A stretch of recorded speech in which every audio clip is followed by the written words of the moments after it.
Stephanie Galbraith, like Ashley said, and I work for UAB School of Medicine. I am the clinical program manager for a couple of programs that I'm going to briefly share with you guys. One is called Family Wellness, and we are a program for families who have either lost custody or are at risk of losing custody of their children to DHR because of substance use. And so Bobby works with me on that program. And so she'll be learning a lot more about Bobby as we go through the evening. I also manage the ASAP program, which is the Adolescent Substance Abuse Program, and that is for adolescents who are court involved. So they have picked up some type of charge at family court in Jefferson County. Sometimes those are related to substance use, sometimes not, but we just anybody that tests positive or is identified as having a substance use issue. And the last program is called CAP. It's the Comprehensive Addiction and Pregnancy Program. And we partner with Complications Clinic at UAB, where we provide in like a one-stop shop for women who are pregnant and had substance abuse issues. So they can come to the clinic, they see a doctor for prenatal care, they're able to get their MAT, they're set up with substance abuse treatment. They do, everything kind of all in one place. We have peer support, case management, and a social worker on site that kind of works through all of those things. In addition to those items, I also do some work for Beacon Recovery, which is a part of UAB. And one of the things that I do at Beacon Recovery is the family education program. And so that's kind of what you guys are going to get a little taste of tonight. I'm presenting about on enabling and setting boundaries. And this is straight from the group. If you were a part of our group, what we would do. Our group is a short group. It's not meant to be long-term. It's meant to bring folks in who, loved ones, whoever that is, family, friends, coworkers, whoever your support person is, we bring them in and we educate them. So it's we meet once a week for 4 weeks. So it's a whole month. The first Tuesday of every month we start, and we work on different topics throughout. The goal is to get people comfortable in a group setting because it's not always comfortable, as some of you guys know.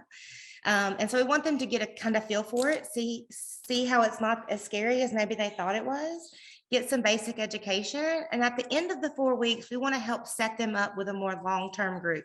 So maybe Al-Anon or something local in their area that they can join and maybe be more comfortable with because they've had a little taste of it. So that's, part of how we get through. We take referrals from Beacon Recovery. So people who have loved ones in treatment at Beacon are invited, but we also are open to any family member anywhere is able to come and be part of that group. Right now, of course, because of COVID, it's over Zoom. And so that's, been interesting. We're playing with maybe bringing it back in person. We're also talking about maybe making it a one day on a Saturday once a month, just whatever, can fit people's schedules and get the most people there is our goal. So at the end of this, my contact information will be presented. So will Bobby's. Please feel free to reach out if you have questions or are interested in hearing more on these topics, because you're really going to get a sample of what our group is like tonight. As Ashley mentioned, anybody that has questions throughout this whole thing, if I start talking too fast, because I am a little nervous, there's a lot of you guys, more than I'm used to at one time. Please feel free to stop me and ask questions or to clarify throughout. We want this to really be a discussion, and I want you to get out of it what you need. So please feel free to speak up whenever you can. So how this is going to go is I am going to start this with educational information. I have a PowerPoint that I am definitely not going to read straight to y'all. It's just a bones kind of thing to get the conversation going. And then I'm going to pass this presentation over to Bobby. And Bobby we're so grateful she's here with us tonight, but she's one of our peer support recovery specialists. And that's a lot of words. I hope I said that correctly. But so Bobby's part is going to be way more interesting. So you can make it through my piece. Bobby's will be more interesting, but Bobby's going to share kind of her story and how enabling and boundary setting affected her in her recovery. So that's kind of how it'll end. So I'm going to go ahead and share my screen so that we can get started. All right. Bobby, you can see that? Okay, great. All right, so understanding the role of enabling and boundaries in your loved one's recovery. Lots of words to kind of get us rolling here. I want to start by presenting to you guys the 3 C's of Al-Anon. I don't know how many of you are familiar with Al-Anon, but this is, I did not create this. I did take this from them, so I like to give them credit for it. But it's always something that in all of my groups that we talk about in the beginning of every group, because I think these 3 things cannot be said enough to loved ones. So the 3 C's of Al-Anon are: you didn't cause it, you can't control it, and you can't cure it. I want that to sink in for a minute, because I think for many of us who love someone in active addiction, we spend a lot of time trying to control or trying to cure. That's kind of part of how the disease affects the whole family, right? And so we spend a lot of time on those things. So sometimes when you hear that, it can be a relief. It can be like, wow, maybe I really don't have the control I thought over this. But it can also be pretty scary, because it's hard to think I don't have any control over this person that I love, who's doing all these things that I want so badly to help and be there for. There's a 4th C that I've only recently heard about, and it's contribute. Because while you didn't cause it, you can't control it, and you can't cure it, only they can do that. You can contribute to it. And so we're going to talk about tonight some of the ways that we negatively impact our loved ones' substance use sometimes through enabling and not having good boundaries. So we are definitely going to kind of start there. Okay. So what is enabling? We talk about this a lot. There's lots of definitions. You can Google it. You'll find all kinds of things out there. But very basically, enabling is doing something for someone that they can do for themselves. Okay. There is a very fine line between enabling someone and showing love and support for someone. And it can be really sticky. It can be really hard sometimes to decide if you are enabling or if you're just being supportive. I give this example in my groups. Bobby's sick to death of my examples because it's the same ones over and over. But if your loved one wakes up one morning and comes to you and says, "I'd really like to get a job. I don't have a car. Will you take me to the local McDonald's to get an application?" And you drive them to get an application, that is being supportive, right? If you wake up, decide your loved one needs a job, get in your car, drive to the McDonald's, get the application, bring it home, fill it out, take it back, that's enabling, right? Again, it can be a really kind of a fine line. So it's something, something to always talk about. Another way to look at enabling is that you stop the natural consequences. So all of our behavior has consequences, natural consequences. If I don't get up and go to work tomorrow, there's a natural consequence to that. If I don't pay my power bill, there's going to be a natural consequence to that, right? They're going to turn my power off, or I'm going to get fired at work, or at least written up, right? Because there's this natural consequence. But if someone is stopping those natural consequences, AKA they pay my bill for me, or they call in to work for me because I didn't show up, but they call my boss and tell them I'm sick. They're preventing the natural consequences that happen. And so that's part of enabling. It is very important for me to note that enabling comes from the very best place inside of us. Everybody has, if you love somebody with an active addiction, you have enabled. We all have, I have. And it comes from a place of wanting to help, wanting to fix, wanting to save. And so it's really hard sometimes to let these behaviors go and set boundaries and decide what you're willing and what you're not willing to do, right? Any questions, Bobby, about enabling coming up or anything? Everything's all together. Okay. Yep. So far we got just Jennifer saying that she just joined Al-Anon recently, and she's best thing she ever did. Yeah. Al-Anon's amazing. And so a lot of people are nervous about it, right? Because it's scary and you don't know these people. And so that's kind of why our group developed, is just try to get people a taste of what groups like, and being around other folks and how what that feels like. And so that they can be a part of this. Okay. So what's wrong with enabling? What's the big deal with enabling, right? Let's just do it. I have an 18-year-old son. I tell this story often, of an example of enabling that I was doing, and it wasn't even related to substance use, but he was playing baseball, high school baseball, and they had to wear certain things every day for practice. And every day he would come home, leave his bag in the floor. I would go through his backpack, pull out all the dirty stuff, wash it, dry it, fold it, and have it ready for him the next day. And it got on my nerves. I really, I didn't like doing it. And I started thinking, like, why am I doing this?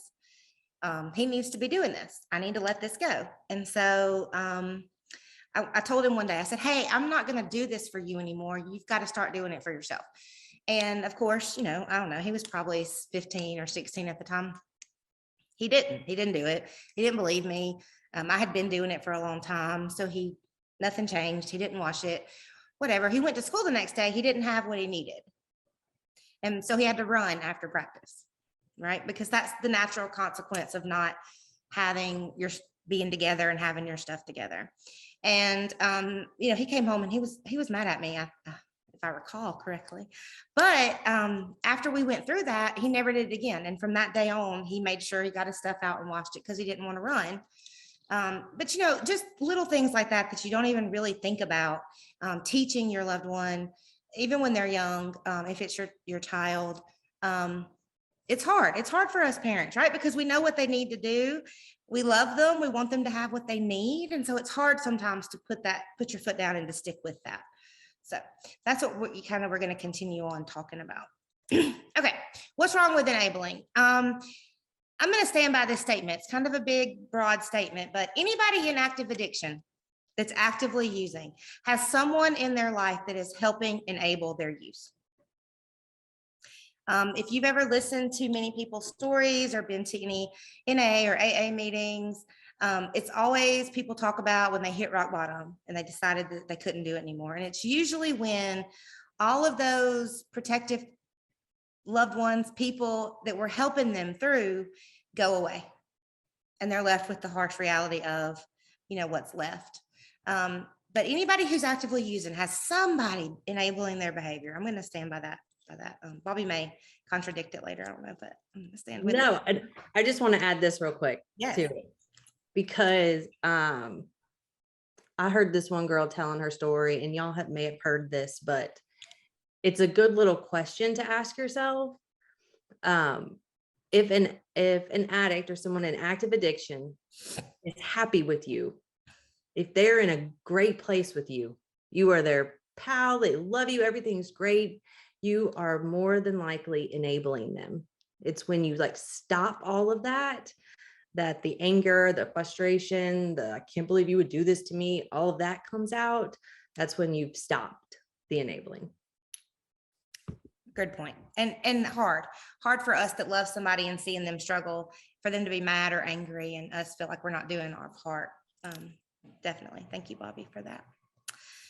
Enabling causes hardship for the family member providing whatever it is and allows for the substance use to continue. So literally loving someone to death. You can do that, right? So when people think about enabling, I wish, I could see y'all's faces so I could make you add, but give examples of enabling in your own families. But, we think of big things like giving money. I've had many family members who, especially with alcohol, they would be the one to buy it and provide it because A, it kept their loved one from driving, and B, they felt like if they were the ones buying it, they could control how much, back to those 3 C's we talked about at first, they could control how much they were drinking. Of course, that didn't work. It just meant they had to go to the store more often. It did not control anything, but it gave them a feeling of control. So it is extremely hard to have to, manage your life, take care of yourself, and be solely responsible for someone else outside of you. And it can really just take something away from your spirit, can take something away from just you in general. It's just a really, it's a big hardships, a small word for what it can do to the family unit. We also know that enabling can lead to codependency. Those enabling and codependency go hand in hand. And codependency is when you get your emotions from someone outside of yourself. So if I wake up every morning and I have to call Bobby to see how she's doing, and if she's doing good, then I'm doing good. If she's doing bad, then I'm doing bad, right? Our emotions become intertwined, and how I feel is directly related to someone outside of my control. That's when you start leading into codependency. And codependency has you putting your energy into supporting someone in your life without making space for what you need. So if I'm solely caring and putting so much energy in, and I'm using Bobby as an example, but in Bobby every day, then my needs and my, health, physical and mental are not being taken care of, because everything I have is going into Bobby. And that's a very exhausting, kind of hard way to live. All right, so enabling and codependency. I think the next one is the big question around enabling, and it's something that I always ask people in my groups to talk about amongst ourselves is, has anything you've ever done for your loved one worked to stop their substance use? Family members will tell me a laundry list of things that they've done to help to fix the situation. I work in the court system, and so we do color code, where you have to call in and get your color for drug testing.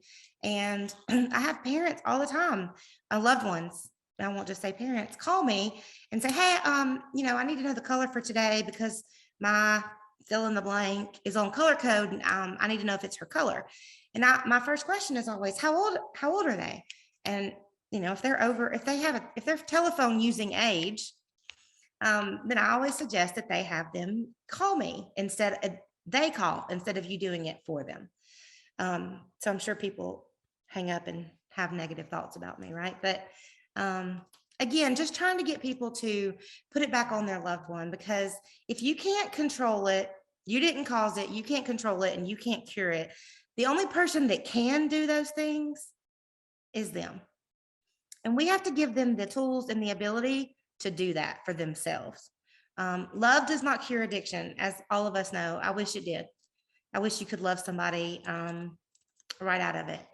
But we all know, anybody that's been in this field or been around this knows that that's not, it's not how it works. And so, wanting to build up the skills so that you can equip your loved one to let them handle things for themselves. Right? So the big thing around enabling that I want you to think about is this, because if you love somebody with an addiction, like I've said, you will enable them at some point. You have enabled them. Potentially you will do it again in the future. But what I want you to get from all of this is that you start thinking about it, right? When you do something for your loved one, that you start to question it and thinking, am I enabling? Who am I doing this for? Is this going to help, or is this going to hurt long run? And when Bobby tells her story, she'll talk about how her family tried to get around enabling. They did different things. I've heard Bobby tell this story before. So they did different things thinking that they were getting around being enablers, but they weren't. And so she had a way around that. So it's just something to keep in mind. But, to have somebody, being part of a group like Al-Anon, or being like a family education group that we do at Beacon, allows you to meet other people that you can bounce this stuff off of, and think about it with and talk to about. And have you done this before? Has this ever happened to you? To kind of see where you are, and help bounce some of that stuff off of each other, which I think is really important. So the way that you stop enabling is you set boundaries. Now, you are all really good at setting boundaries in most areas of your life, I know, right? Without even having to talk about it, we all have boundaries that are just natural to society. So if I got any one of your phone numbers and called y'all at 2 o'clock in the morning and asked for $20 tonight, you would have a really strong reaction to that, right? Because without us even talking about it, you came to this class that I was part of one time. You expect that I will never call and ask you for money, right? That's a healthy boundary. We didn't have to talk about it. We just both knew. But if I break that boundary and I call you at 2 a.m. and ask you for money, you're going to be appalled by that. And who is this person? And why is she calling me? And this is crazy. And the next day you may call UAB and say, hey, one of your people called me at 2 a.m. and wanted money. And it would be a whole thing. You would just really be appalled by that because there's a boundary there. But with our loved ones, sometimes those boundaries get broken down and we don't react the same way. So if they call us at 2 a.m. and ask for $20, it's a different, you may give it to them, right? You may not give it to them, but try to talk them out of whatever they're doing. But the boundary's not there. You wouldn't be appalled. We get used to it. We get into the habit of those kinds of things happening. And that's just kind of an extreme example. But the boundaries break down so we don't have those strong, healthy boundaries anymore. And so I want to work with my groups and with you guys on learning how to build boundaries up. Okay. And so just some kind of important things to say about this is you cannot set boundaries when you're angry. So when you're in the middle of a fight with your loved one, it's not a good time to yell out a boundary, right? Boundaries need to be set beforehand when you're calm, when they're calm, when you can be really clear. This is my boundary. This is what's going to happen if you break it, right? In a really calm way. So again, you don't want to be shouting things out when you're angry, because we often, when we're angry, we say things we don't mean. And we're going to talk about that a little bit more. Okay, so boundaries. They work to help each person in a relationship define where one person ends and the other person begins. Okay. It helps you define what you're comfortable with and how you want to be treated. Right. Bobby and I have a coworker. She does not like to be touched by people that she doesn't know, like hugged and that. She's a counselor. And, as counselors, we often hug or, receive hugs, whatever. But she's really against that. And so when she first meets people, she's really clear with them. If you need a hug, please let me know. And one of my lovely coworkers will help you, but I will not. I don't do that. Right. And so she's really clear about that up front. And so I'm sure in her time doing that, she's hurt people's feelings. I'm sure she's, made people mad, because even later people get excited and they'll go to hug her and she'll be like, "Nuh-uh, remember, Stephanie, come hug her. She needs a hug. Come hug her." Right. So she's very, very clear about that. And I'll incorporate that more as we talk about these different parts of setting a boundary. So setting healthy boundaries is a skill.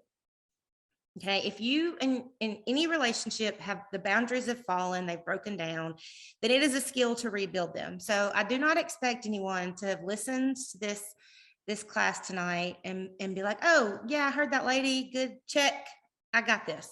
Right? Something you have to practice, that you may fail at, that you have to go back and pick back up and start over. It's just a skill, and the more you do it, the better you'll get at it. Your boundaries are allowed to change over time. So you may have a boundary today that in 6 months or a year is different, and that's okay. You can change those as you move through, as long as you communicate what your boundaries are very well.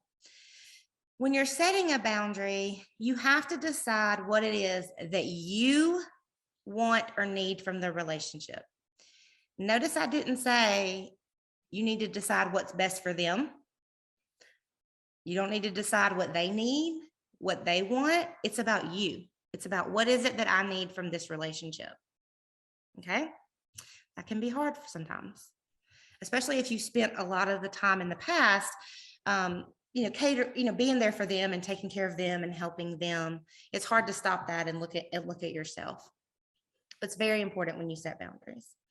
When you're communicating your boundaries, you want to use I language. Okay. So I language is I feel, I need, I think. Um, I feel angry when you fill in the blank. That's our language. What most of us tend to do when we say things is we say you. You make me so mad when you do this.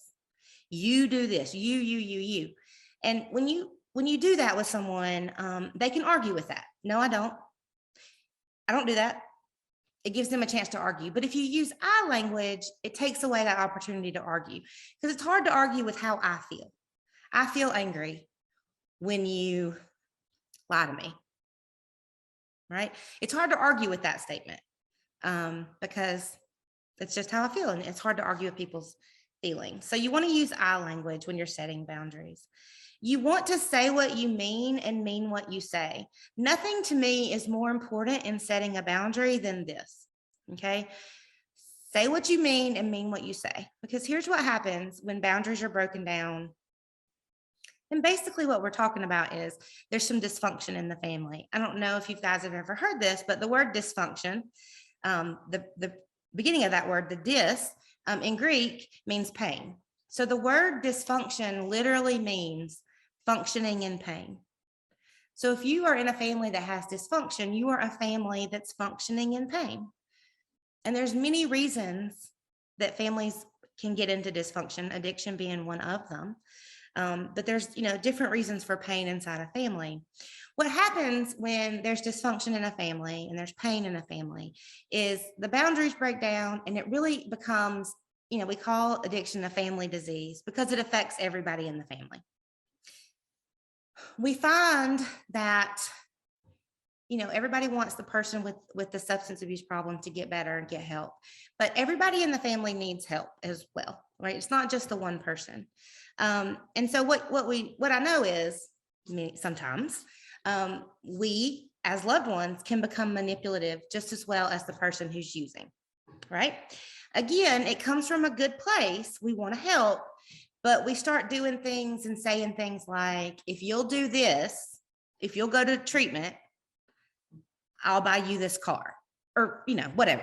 If you do this, I'll do this. We're trying to manipulate, right? And one of the things on this PowerPoint is the difference between setting a boundary and trying to manipulate somebody is letting go of the outcome. So Bobby and I, our coworker, she's not concerned with how it affects the other person that she set this boundary. So I'm sure it's hurt people's feelings. I'm sure people have gotten mad about it, but that's not her concern because she has to do that for her person. She has her own personal reasons for that. And that's her boundary. And she's clear about it up front. And, we kind of joke about it later, but she's clear about it. And she's let go of the outcome. So if that makes somebody really mad and they hate her because of it, she's okay with that. She accepts that because it is her boundary. It's what she needs to feel safe. It's what she needs to function properly. So she's letting go of the outcome. All right. I'm going to just jump in here. Please. And because she's like that all the time, that's her boundary, doesn't care how, others feel about it. Even the ones that I'll see get a little upset about it or offended because they're like, oh, she doesn't want me to touch her. It quickly goes away because they see, nope, that's just her boundary. It has nothing to do with me. And then you see them almost respect her more. It's not a personal thing. It's just her boundary. Right. Absolutely. Absolutely. But you have to say what you mean and mean what you say because of this manipulation idea. So if I get really mad, and I'm using poor Bobby. If I get really mad at Bobby and I say, if you do this, if you're late to work again, I'm never speaking to you again because I'm mad. And we say things like that when we're mad. We make these broad statements. And then Bobby knows that's not true, right? Your loved one knows that's not true. They stop believing you, just like you stop believing them. If you don't follow through. So if you say, I'm never giving you any more money, if that's your boundary, and then, a week later, they don't have gas. Gas is really high right now. Okay, this one time I'll give you this money. Then your word doesn't mean as much. because they can talk you out of it, right? And so it's really important. The two most important things about boundaries is A, that you set boundaries you can follow through with. So do not set these huge boundaries that you can't stick with. I'm never speaking to you again. If you use again, I'm never talking to you again. If you don't mean that, then don't say that. Change your boundary. Maybe your boundary is, I'm not going to speak with you while you're high. Maybe that's your boundary. Call me tomorrow, or you can't stay here when you've been using. But when you so just being careful that whatever boundaries you set, you can live with, and they are actually your boundaries. And it's okay to start out with really small little things and work your way up, and we're all human. So if we do mess up, you have to just go back and say to your loved one, I know I set this boundary. I broke it. I gave you money. I shouldn't have. I'm not going to do it again. Right? Talking about it, being honest about it, being open about it. So saying what you mean and meaning what you say always. It's just really one of the biggest parts of all of this, because it's how you get that trust back. It's how you get the trust back it's how you get your loved one to start believing you again. It's important that you communicate your boundaries clearly, that you're very clear on what your expectation is. This is how it's going to be. Again, you don't want to do that when you're angry. That's not a good time. You want to do this when you're calm and you can have rational conversation about it. Again, the difference between boundaries and manipulation is letting go of the outcome. It's really hard. I saw this family once who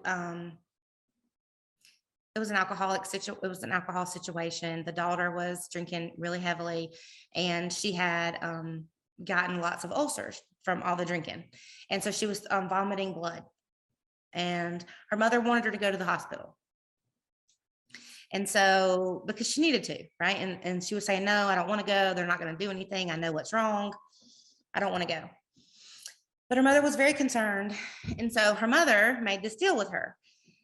Okay, so if you'll go to the hospital with me, I'll buy you a bottle of whatever she drank, right? So the daughter agreed. They went to the hospital. She stopped on the way and bought a bottle of whatever alcohol her daughter, they went to the hospital. And I was working with her about, giving her the very thing she was giving her the very thing that was causing her to vomit and throw up, to get her to go to the hospital to address the throwing. I mean, and she couldn't, it was hard for her because she was caught up in it, which sometimes happens. It was hard for her to see what was wrong with that, right? And why that wasn't an appropriate way to handle it. And it's hard because it's somebody that you love. And so I know I read these facts and I'm kind of just spitting this stuff out, and it seems, real easy, but this is not easy stuff. This is very, very serious stuff. And your loved one knows exactly what to say to you to get what they need. That's part of the disease, right? And so, you guys could after this presentation say, I went to that class, that lady, she was the worst. I bet she's the worst football player in the world.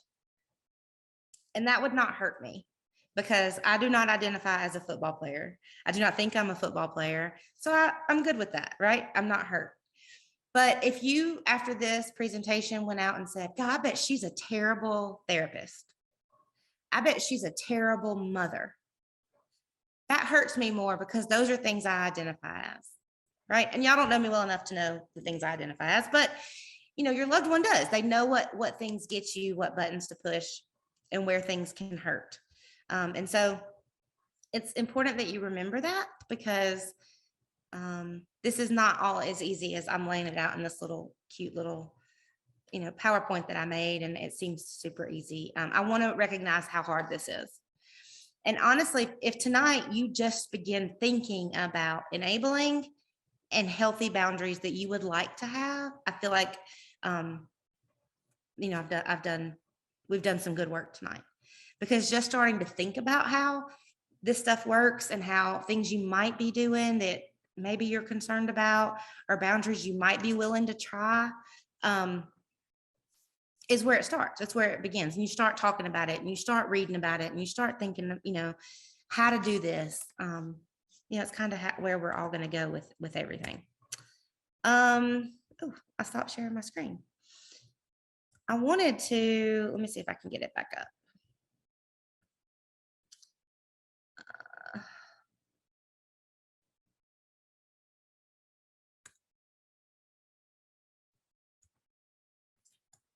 Let's see if okay, good. It's not there. So Bobby and I put a slide with our information, but it's not here. So that's not good.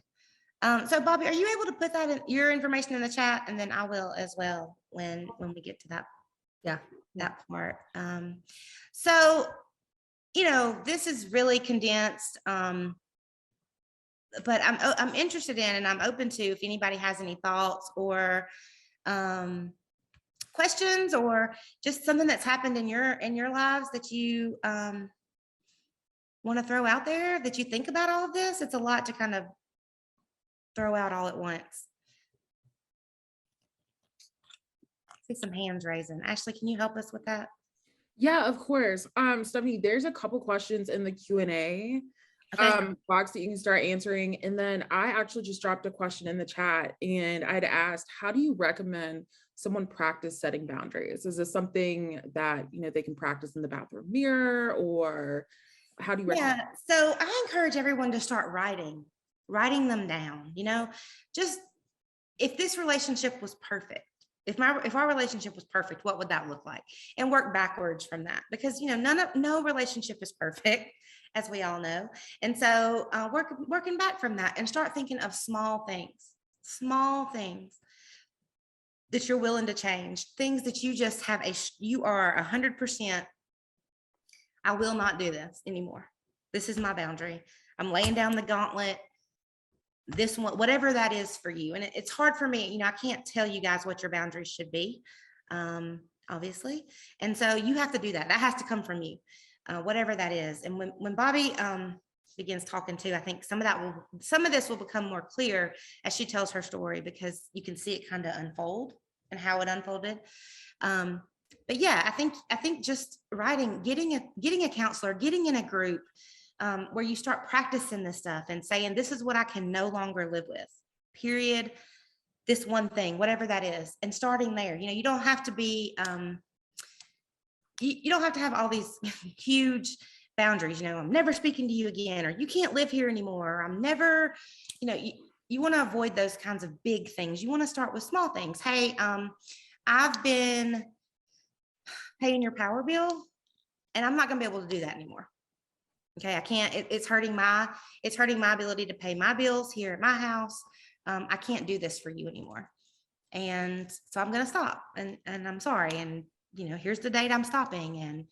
And but again, it has to be something that you're okay with, because the natural consequence, right, is the power's going to get shut off.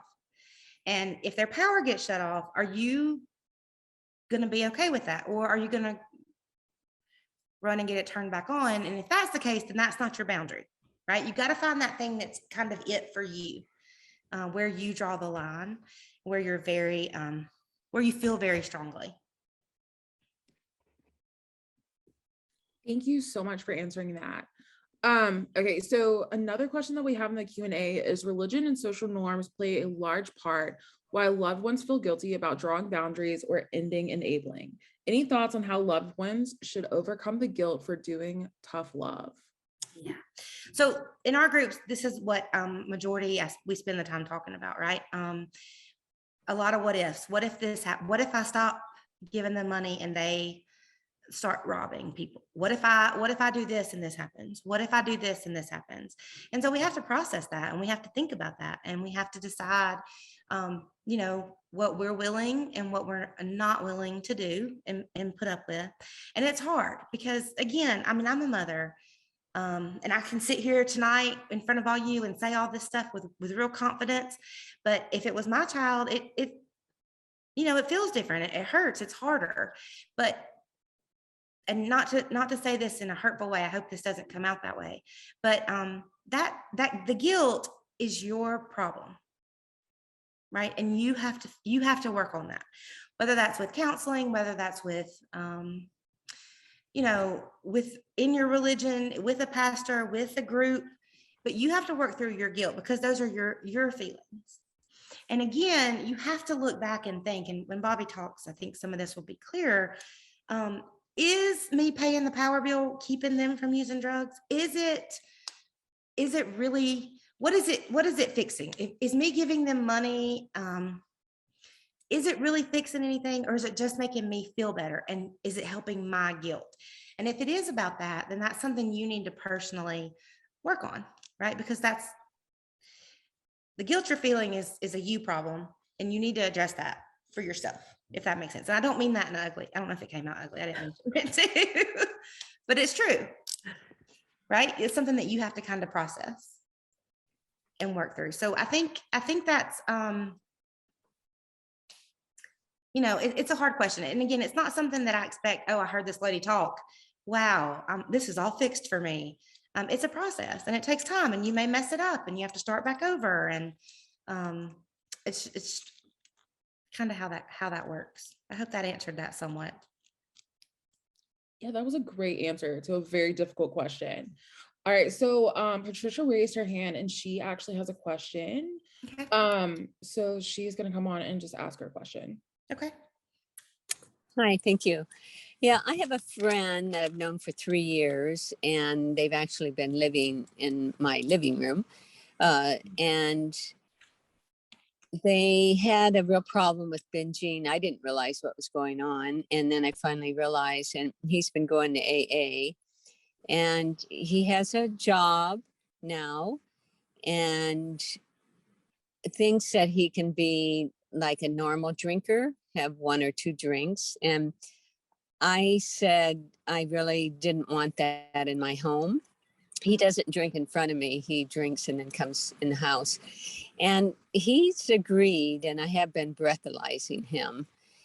And that may not be something you would agree with, but he's agreed with that, and I'll breathalyze him. And I had set a boundary a week or longer ago, and I said I really needed him to move out if he didn't blow 0, because I am a 0 tolerant in my home. Mm-hmm. And so he has been zeros, but then I found out he was using cocaine. And so I do testing the urine. Well, he said would stop doing the cocaine. And I said, well, that's a detriment to my safety. And I don't want cocaine in my house or in the car that you're using that's in my name that he's paying for. But so he said, well, there isn't any. And he said, well, you can check my backpack, whenever. Well, finally, I did check it yesterday, and I saw 2 cocaine pipes or whatever they are, tubes. So I threw them away. One had little cocaine in it, I guess. So I threw him away, and I didn't say anything to him. And so I thought if I say something, he'd get real upset. But so I didn't say anything to him. And then he goes to work, and he gets his backpack, and he knew that I know he knew I was in there, and he didn't say anything. And he didn't say anything this afternoon when he came home, because he had been telling me there was no cocaine in my house. So he knows he was in the wrong. Well, I'm sure that's overstepping boundaries of just going in his backpack, even though he had said I could check it whenever. And he left it there at the house when he left yesterday. And so I'm wondering what your thinking is on that by me testing him for alcohol. And the other thing is, okay, I can test him and he'll test 0 when he comes in, but sometimes I'll think, do I smell alcohol? And then I'm kind of nervous to test him again, but I think I should just test him whenever I feel, do I smell alcohol, and not be intimidated of that. Right. No, I think you have to do what you want to, what makes you comfortable and livable. So if doing a breathalyzer test makes you feel better, or helps fit that, then I think that's okay to do. I would be careful though, because what I'm hearing you say is that this is consuming a large portion of your life. Right. Checking up, following up, thinking about it, worrying about it, kind of the eggshell thing that many of us do. Walk on eggshells, don't want to say anything because it might trigger this, or it might anger them, or it might, all of those things.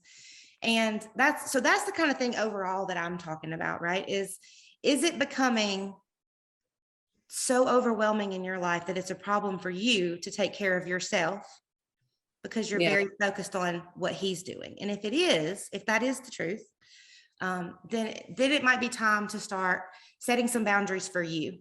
Okay. And maybe those are, I don't know the whole situation, of course, but whatever that would be for you. Hey, I'm going to give you this date and you have to find somewhere else to live because I'm not comfortable with this living situation anymore. Right. Yeah. So you work, I'm going to give you a month or whatever, and then you need to move out by then. Or because again, what happens when there's the disease of addiction is it does become the loved one. Your whole life becomes tracking and monitoring and following and checking and worrying, and it kind of takes over. Right. And because you care and you want them to be okay. And so that would be my concern with everything you said, if it makes you feel better and it works. I also know, and Bobby can attest to this, where there's a will, there's a way. Yeah. And so we drug test, we randomly, we go to lots of trouble where we work at UAB to try to prevent tampering, to try to stop, fake samples and all that. And people are forever finding ways to trick us. It's almost it's like, sometimes you think, gosh, if we could put this much energy and focus into recovery, you'd be in a really great place, right? Exactly. Yeah. This is a lot of work. So my concern, Patricia, would be for you and what you're comfortable with in your home and what, because it affects everything. I don't know, but if you have other kids in the home, or if you have, people coming over and with kids, and so all of that could get into a situation you don't want to be a part of. Right. In your car, and if you're in the car with him and he's got something like that on him and y'all get pulled over for speeding, how does that affect you? Well, that's what I talked to him about. Yeah, recently I said, how is that? Because I looked it up on the internet and it would definitely affect me. I said, I don't want to go to court and testify that I'm innocent. I don't want that on my record. I don't want any of that. Right. Absolutely. That's why I threw the pipes or whatever they are, those tubes away, because he was lying and saying he didn't have any of that. And there it was. So he knows. I mean, I was glad I didn't bring it up to him because he's going to have to bring it up. He's was guilty. But the other thing, I guess I need some strength in this is if I'm thinking he drank, then I guess I just need to just keep testing. To me, it's harassment, but let him be harassed because it's harassing me if I think he's been drinking. Right. And here's the other question is, what if he has? What if he has been drinking? What if he tests positive? My boundary was no more, and you'll have to move out. And then I could give him a week or two or whatever to move out. So you made that boundary, and then he used cocaine and brought cocaine into your house. Right. He started using cocaine instead of the alcohol because the alcohol would blow 0. But I have the urine test, so I tested him and it tested positive. Yeah. So does that figure in? So now is the boundary if you're using? Oh yeah, definitely. Substance? Yeah, both. Yeah. In fact, I'm going to test him tonight. Yeah, just to make sure. If my mom found something of mine and I went in my bag and it wasn't there and she didn't say anything about it, I would be so happy, and I wouldn't be saying anything about it either. So because I just heard you say something about, he's going to have to bring it up. more than likely he's not going to bring it up, because if you're not going to bring it up, then he's just going to keep, doing whatever he wants to do or whatever he's doing and avoid the conversation. Yeah. Okay. Yeah, I could bring it up to him tonight when I get back. All right. Thank you, Patricia, so much for your question. Let's see. So next we have Geraldine who had a question. And then we have 2 other questions. So we'll take those questions and then Bobby has the floor to tell her story. All right. Geraldine, you have the floor. Hi, I'm on public transport. And hopefully no one's listening. I had to go and see a doctor, so I didn't want to cancel the appointment either. So anyway, long story short, I do have a loved one. My only family member is my son, and I'm a single mother. And he's actually been in and out, like, not deliberately wanting to come home, but when shit happens, and then he'll ask, can I come back? And I always say yes, because I think maybe I do also go to Al-Anon, and that's restored me the sanity. And 12-step program. Anyway, so as it turned out, I actually was curious to see what you guys have to say. That's why I came onto your webinar. And so what happened is he's come back, and I'm thinking maybe my, they say higher power has sent him back for a reason, for me to learn to just love him and accept him where he is, because I can't really change him. It's been very progressive. And as he's getting older, I think it's getting harder. So I do live in a lot of regrets, but there's no point living in the past. Right. So I now did finally, I can't take my eyes off him though while he's living with me. And so I actually did say to him, I can't have you using, and also cannabis is illegal here in Australia. And I said, I can't have you using this in my home anymore. I just think you need to find somewhere else. And he would listen to me, he would go find somewhere else. And it doesn't mean that if you go find somewhere else and live, it's going to change. Because I have done the tough love when he was in his early teens. And he managed to survive out there in dangerous places. He's lucky to still be alive. But so doing the tough love doesn't work. So I think I needed to change me, not him. Yeah. I need to learn to mind my own business, and not set boundaries as in like, yeah, you can't do it at home. But then I'm realizing when he first wakes up, he needs his pot just to calm him down. And then he's never home. So we're like 2 ships passing in the dark. I don't see him. So he's at his mates all day doing it. And then he comes back to go to sleep. So he doesn't ask me for money. He doesn't demand anything from me. He doesn't ask me for money. He doesn't ask me for food. He doesn't steal from home. He pays me very little rent. Sometimes he forgets to pay me rent. I don't push it because the room is not that flashy. So anyway, as it turned out, he asked him to move out. So he did. He went and bought himself a little van, and he drove like 9 hours up towards Queensland and got a little American Staffordshire Terrier, 2.5-year-old. And now that that guy's loving him unconditionally, no conditions attached, and he's very happy with the little puppy. Right. And so it's very sad because recently we've had a lot of heavy rain, thunderstorms and all that.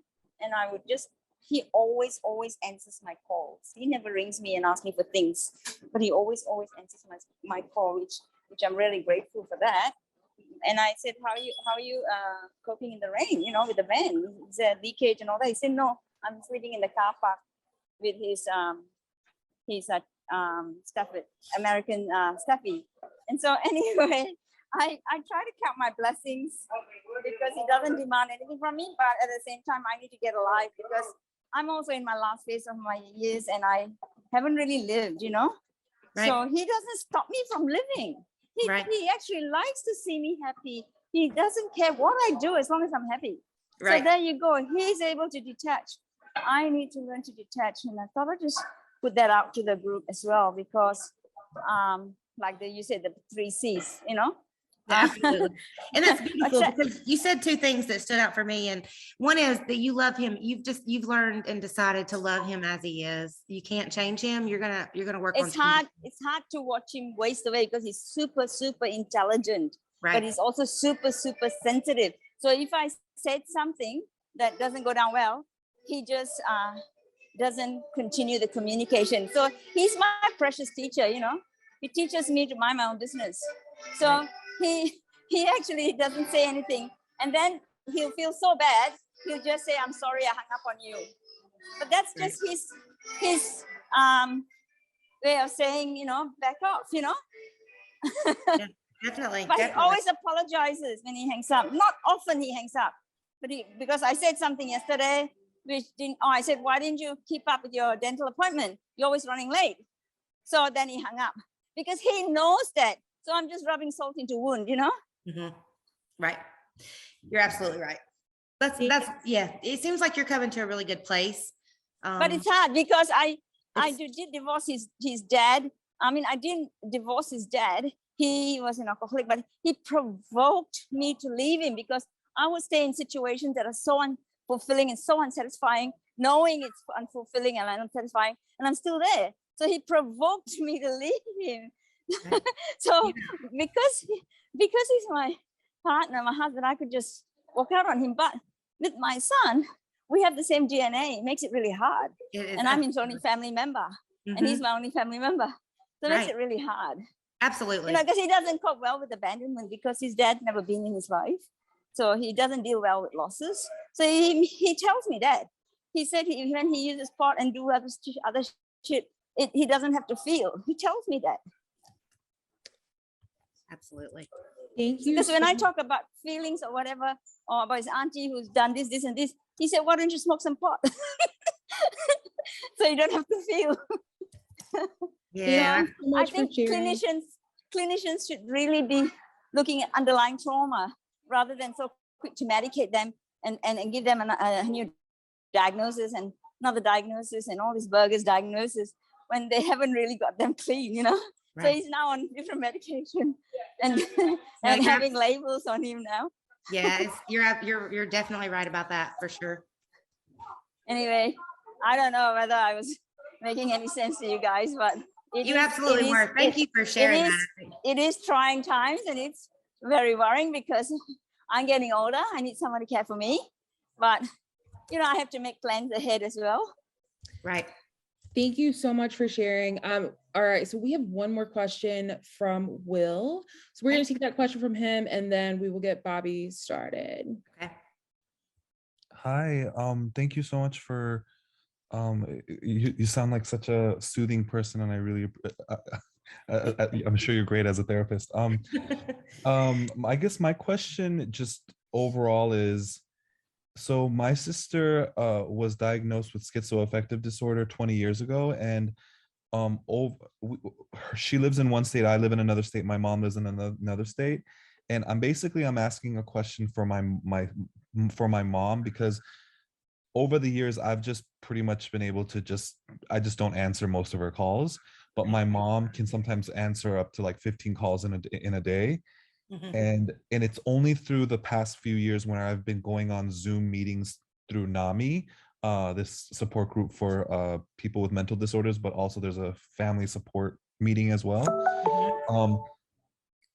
I guess what I'm asking is, would you apply the same kind of like boundary rules and things like that for people with mental disorders? Because it's a little different from people who Right. have an addiction, because my sister's never had substance issues.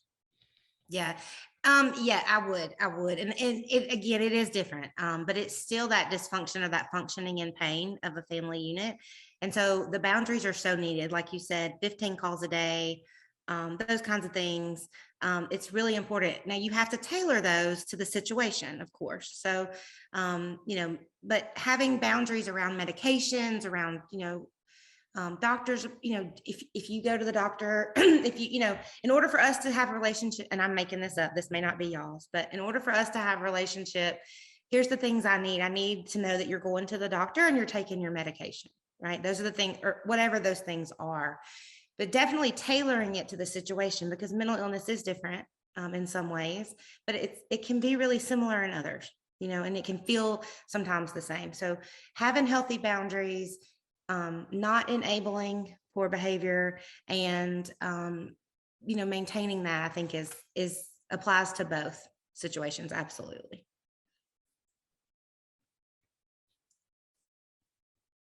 All right, Will, thank you so much for your question. All right, so Bobby, you now have the floor to tell your story. All right. I'm gonna put these chats away or I'm gonna get real distracted. Okay, so I could have seriously took up this whole time, because telling my story could, obviously take a while. So I'm just gonna focus in on some key points to kind of what we're talking about, right? So I grew up both parents in my house. Everything, I had a normal childhood. That's what I thought, but I ended up just kind of flying through it. Ended up being addicted to opiates and then heroin.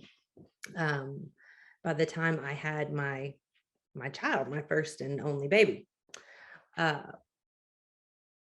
And I don't need to go into how, obviously, my life goal, my dream was not to be that person. I didn't think I'd ever be that person. I went to college. I was the first one. I thought I was going to be a doctor. And then because of trauma that I did not realize I was really suffering from, I found that out years later. I was numbing and I didn't want to feel, and ended up becoming addicted. What was hard, my family, it was obviously really, really hard for them to come to grips with. My mom didn't want to hear what I was addicted to. To this day, she'll still even say, can we just say pills and not heroin? Like, she just still has trouble with it. But as I was going through like my active addiction, me, and he's my husband now, he was my, we've been together almost 20 years. So we went through all of this together. It was him and I, and we had some awesome enablers in our life. They loved and cared for us so very much. And we loved them too. But they really made it a lot easier for us to stay where we were. So we were able to have a job through all of the addiction.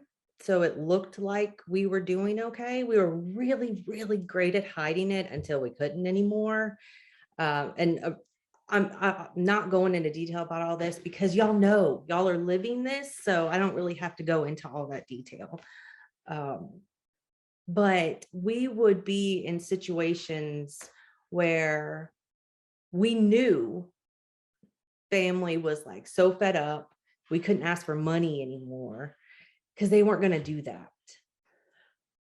But there were some, not all. See, what happens is like you have your family. So you have, let's just say 10. There's 10 people in your family and you can kind of rely on them to help you. And as the addiction just kept getting worse and they didn't see us progressing at all, well, we could lie and act like we were doing okay, but they didn't see any progression.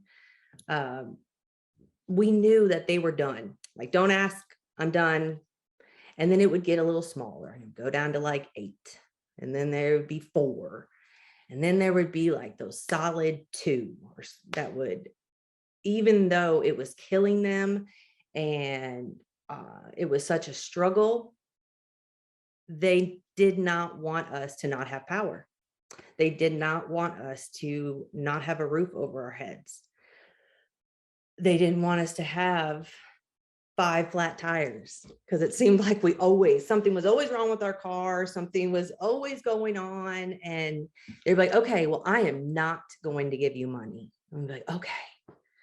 Like, I'll call the place. Okay. I'll call the power company. Okay. And remember, we're still working. So all of that money that should have been going to the power and the 8 tires or whatever, we were able to use it on whatever we wanted to use it on, which was drugs. Obviously, it got a lot smaller once I had my daughter. When we moved, we left from Florida, we didn't know, my family did not know how to help me. They just wanted me to get better. They wanted me to just stop. And so we made it look like we just stopped. We moved away. We came to Alabama. We made it look like it was good until I gave birth to my baby, and there was, I tested positive. Once that happened, then we had that little leverage. It's like we would use anything that we needed, as horrible as that sounds, to get what we needed, which was, in order to function, we needed drugs. We needed to just to even take a shower. It was horrible.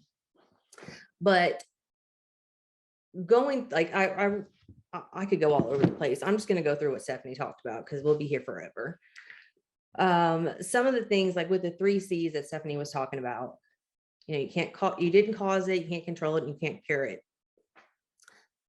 When I was starting to actually get into treatment, because I got involved with DHR, I got in front of the courts, Stephanie was one of the people that were there, kind of not allowing me to get away with what I always got away with. And that's what was so great about not like being in something different and having other people, because when it's family, it's hard for family to be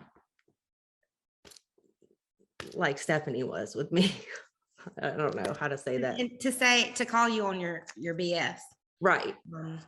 Because if it were my mom, because that's one of my big enablers, whatever she could say, I knew how to react, and I knew how to get the reaction I needed out of her. I knew even if it was going to hurt, even if she was going to be mad, I knew I was going to get to my goal.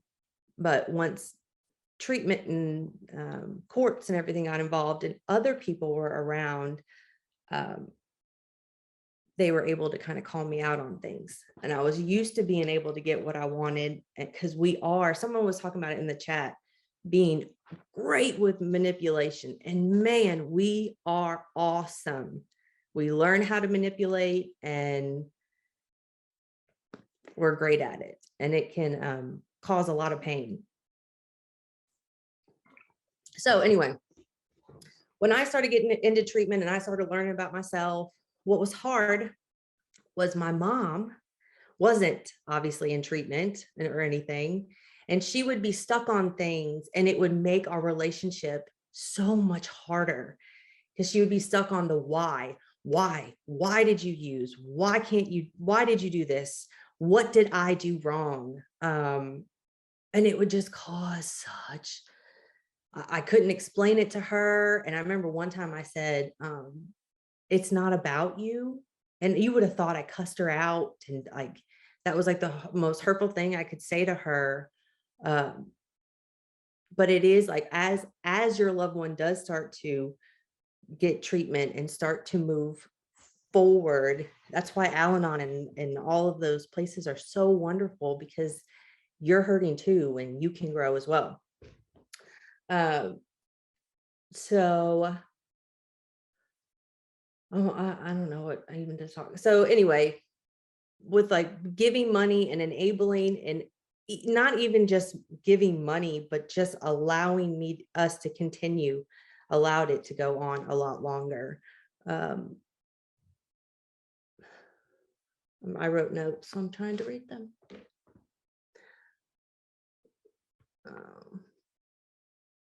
Yeah, I just said, it just makes it so much harder when you're trying to get better and everyone just stays in the same in the same place. Oh, I know what I want. Okay, so this is something new and it's just on my heart, so I'm just going to talk about it. Me and my cousin back home used together for the longest time. I ended up going down a different road than she did. Her parents allowed her to live in the house. She never got treatment. They made every excuse for her. And what's so sad now is one parent died and one parent had to move away. And now the one thing that they never wanted to happen to her is happening to her. She's homeless. She's living in a car. She just got arrested, like all these things because they never were able to set those boundaries and do the hard thing to get her to where she needed to be. And it's, again, like Stephanie said, it's very easy for us to talk about this and say, do this and don't do this. But when it is a loved one, it's your family, it's your kids, you're going to do whatever you need to do. But what you can be doing is the one thing that you don't want to do. If you pay their power bill, or like we were able to live in a place, we should have been kicked out so much sooner, but our rent was getting paid for us. Our rock bottom got further and further and further away from us. The only time it really happened was when other factors got involved that were out of my family's control. So like before it gets there, go into Al-Anon and these groups where you can get around other people that have experienced what you've experienced is so beneficial. I wish my family would have done it because we just stayed sicker longer. And I'm not trying, it's not like their fault. We were using, but they allowed the environment. We stayed nice and cushiony longer than we really had to. Steph, you've heard me say this stuff so many times. Am I missing something? No, I just think, Bobby points out, in Bobby's story, her family really kept them going for a long time. And, I remember Bobby, and I know it's okay for me to say this, but I remember Bobby back then. And to know Bobby now is to know a totally different person.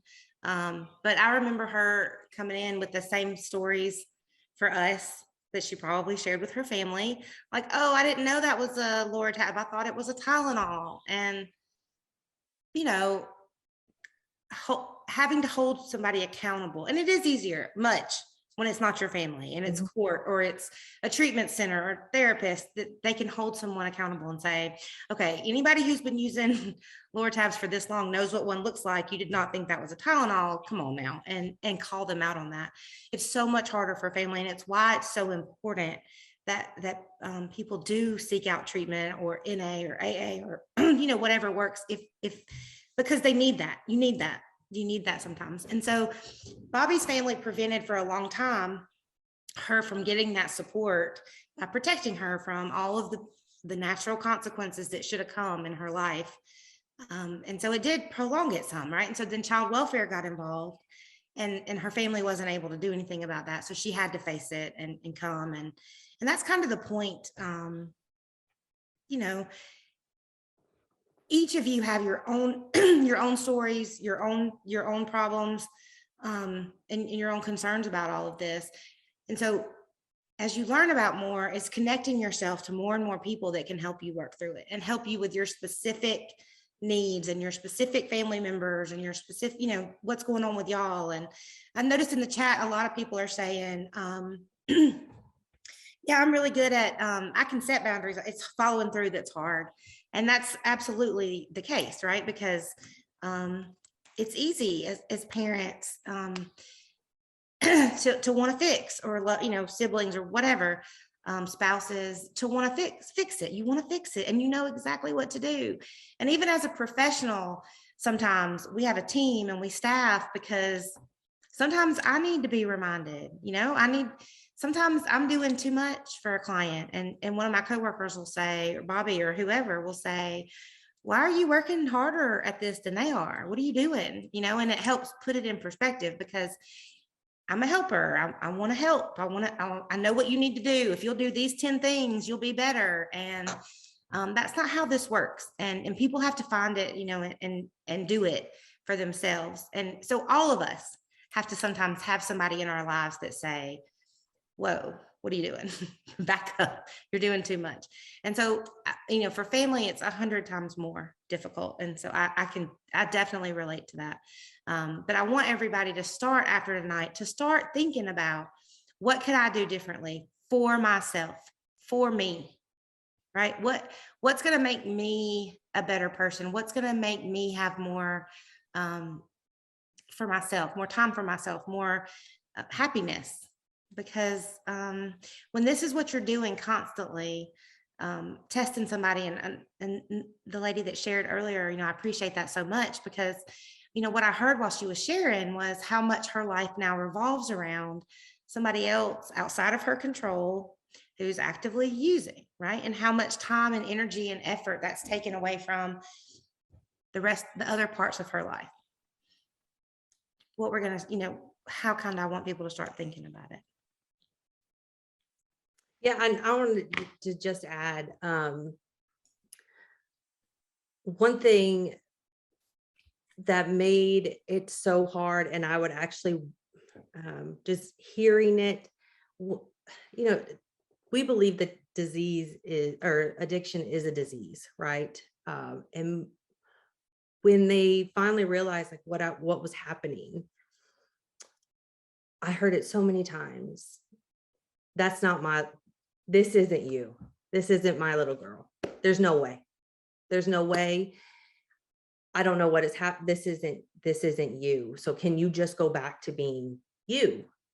And it would be so hard, because I know this is not me. This is not what I want. This is not who I want to be or go through, or it's so hard. And it's hard to even explain it to parents or loved ones, because you know how much pain you put them through. And I wanted so badly to someone in my family to realize that you're right. This isn't me. I am sick. I'm sick and I need help. And for the longest time, because they thought this is a phase, it's that guy, if she would just get away from him, or, all of that, and stop blaming all the things around me or things they thought they did personally wrong, and just addressed, hey, there's an issue here. Let's do this. Let's go to treatment. Let's, see a counselor or whatever. It definitely would have made the situation maybe better. It's hard to say, obviously, but understanding that what they're doing is usually not what they really even want to do. And I forget who said it, one of the questions, she said, there's no reason for me to keep harping on it. He already knows what he's doing. And once it's really out there, full-blown addiction, and when you do talk to your loved ones and they do talk about, why aren't, you were supposed to do this, and you said you'd be here, and why don't you have a job by now, or all those things, we know that and feel that. That doesn't really help the situation either. The only way I've known to help with the addiction is for the person who's dealing with the substance abuse to deal with the substance abuse, and the family deal with how they had to deal with the substance abuse, and then kind of grow together. Is there any other questions or anything? All right, I'm not seeing any other questions, but if y'all have questions, please feel free to drop them in the Q&A or in the chat as well. All right, so as we get ready to wrap up, I just want to point you all to a couple of things. We have PAL groups, which is something that the Addiction Prevention Coalition does. They have them on Monday evenings.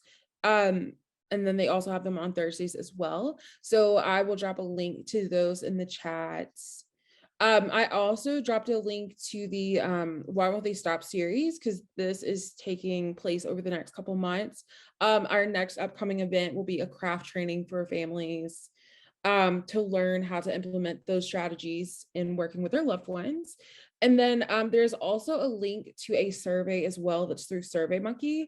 So if you all could please do that and just give us some feedback on this specific event, and then on the Why Won't They Stop series as well, that would be wonderful. Let's see. Tiffany's asking about local groups in Birmingham for codependent, any resources or local groups in Birmingham for codependency. I don't know about any groups that are specifically codependency. I think any those support group for families should, that's part of it. So PAL or what we do at Beacon, or hopefully any of the Al-Anon groups touch on it, but I don't know that there's any. I mean, do you know of any, Bobby?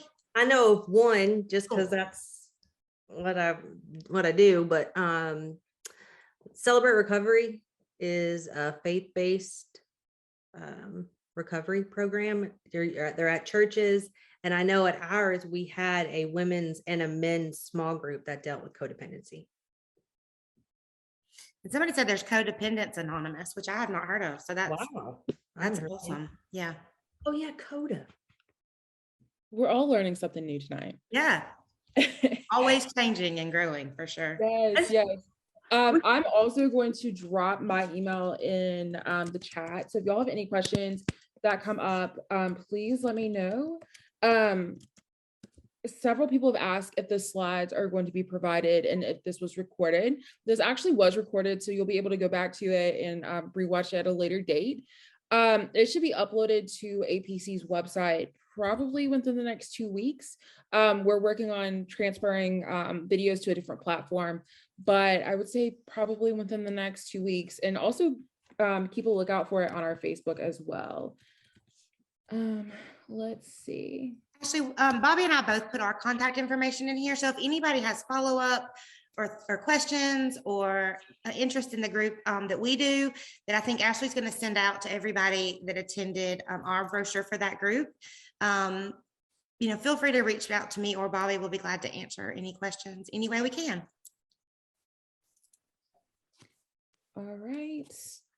Let's see. And we can take a couple more questions. I see that someone's asking about how to speak with a loved one that is currently using about recovery. Do you have any recommendations on that? So yeah, we do a whole group on this, on how to talk about it, and how to use reflective listening and all of those kinds of things as part of this. But I was just going to type back, and I saw your question. Yeah, so I think it's very important that you start open and honest communication. Here's some things I'm seeing. Here's some things that concern me.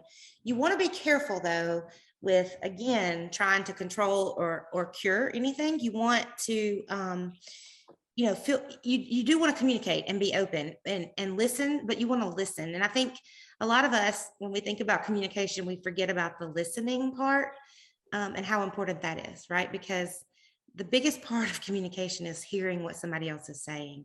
So I think being honest and saying, here's what worries me, here's how I feel, using I statements. Here's what I'm struggling with, and then listening to what your loved one says and being open to that is just part of the process, for sure.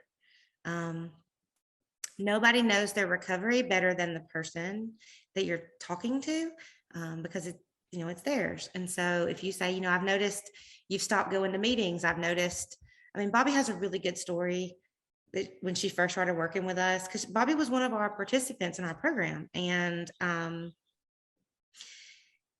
we hired her. How many years did you have, Bobby, when we? 2, just 2.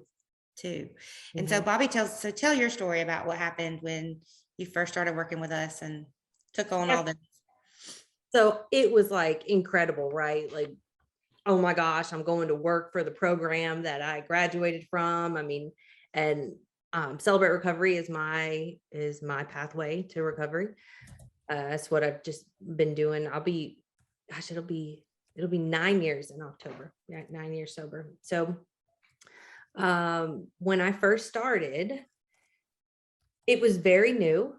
I knew how being in that building had lots of emotions, good and bad. And and again, I was very active at Celebrate Recovery and leadership team and all of that.